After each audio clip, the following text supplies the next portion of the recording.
Hello guys. आज हम जानेंगे जीन प्याजी का जो सेकंड पार्ट है उसमें 3 पॉइंट हुए हैं, स्कीम, स्कीमा और स्कीमेटा, जिसमें हमें सबसे ज़्यादा प्रॉब्लम होती है तीनों को समझने में कि डिफरेंस क्या होता है। तो हम जानेंगे सबसे पहले कि प्लानिंग क्या होता है। प्लानिंग या स्कीम जिसे योजना कहते हैं। तो पहले हम सीधा सीधा थियरी को पढ़ेंगे, उसके बाद एक्सप्लेनेशन के थ्रू इसे और डीप में जाके समझेंगे कि क्या होता है स्कीम, स्कीमा और स्कीमेटा। तो जो प्लानिंग होता है यानी कि स्कीम होता है किसी समस्या समाधान के लिए जिस योजना या जिस पैटर्न का हम को फॉलो करते हैं उसी को स्कीम कहते हैं या प्लानिंग कहते हैं। अब हम एग्जांपल के थ्रू समझेंगे, जैसे कि हमें जो है सीटेट एग्ज़ाम को क्वालिफ़ाई करना है या कोई भी एग्ज़ाम को क्वालिफ़ाई करना है। तो ऐसा तो होता नहीं कि हम सीधे सीधा चले गए एग्ज़ाम देने। उस एग्ज़ाम देने के लिए, उसको क्वालिफ़ाई करने के लिए हमें एक पैटर्न को फॉलो करना पड़ता है ना, कि मतलब पहले हमें समझना पड़ेगा, सिलेबस का आइडिया लेना पड़ेगा। फिर सिलेबस समझ गए तो हमें सिलेबस को कंप्लीट करना पड़ेगा, हर एक सब्जेक्ट को पढ़ना पड़ेगा। सब्जेक्ट को पढ़ लिया फिर रिवाइज़ करना पड़ेगा, रिवाइज़ कर लिया फिर हमें सब्जेक्ट वाइज टेस्ट देना पड़ेगा, फिर फुल मॉक टेस्ट देना पड़ेगा। यानी कि हम एक पैटर्न को फॉलो कर रहे हैं।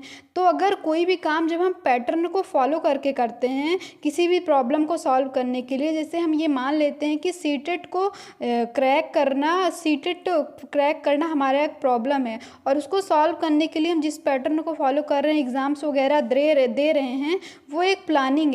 तो उसी को बोल देंगे कि प्लानिंग या स्कीमा, यानी कि पैटर्न को फॉलो करना। अगला क्वेश्चन जो आता है कि स्कीमा क्या होता है। स्कीमा मतलब ये क्या होता है, थियरी में है कि यह एक संज्ञानात्मक या मानसिक संरचना है जिसका सामान्यीकरण किया जा सकता है।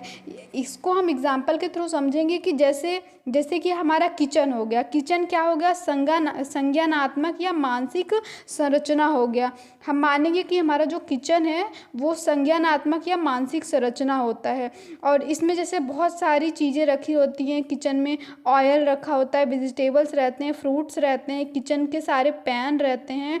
तो ये अलग अलग जगह पे हैं, लेकिन जब भी हमें सब्ज़ी बनानी होती है, जैसे कि हमें शिमला मिर्च की सब्ज़ी बनानी है तो शिमला मिर्च यहाँ है, आलू यहाँ है, मसाले यहाँ है, ऑयल यहाँ है। लेकिन जब हमें सब्ज़ी बनानी हुई तो हमने सब में से थोड़ा थोड़ा पार्ट लिया और फिर सब्ज़ी बन के तैयार हो गई। यानी कि हम उसको जितना ज़्यादा सिंपल कर सकें किसी चीज़ को, वो होता है स्कीमा।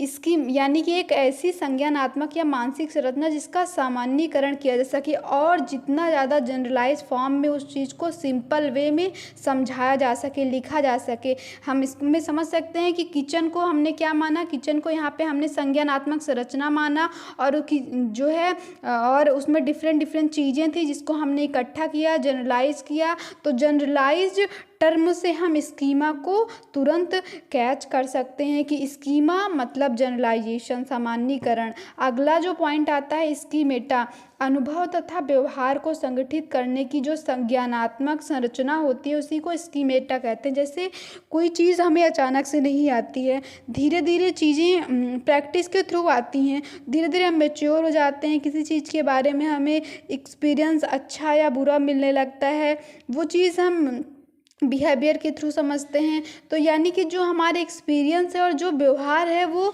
कहीं ना कहीं जाके नॉलेजेबल स्ट्रक्चर के फॉर्म में हमारे माइंड में फिट हो जाता है। तो वो जो ज्ञानात्मक संरचना होती है उसी को स्कीमेटा कहते हैं। That's all guys, thank you, bye.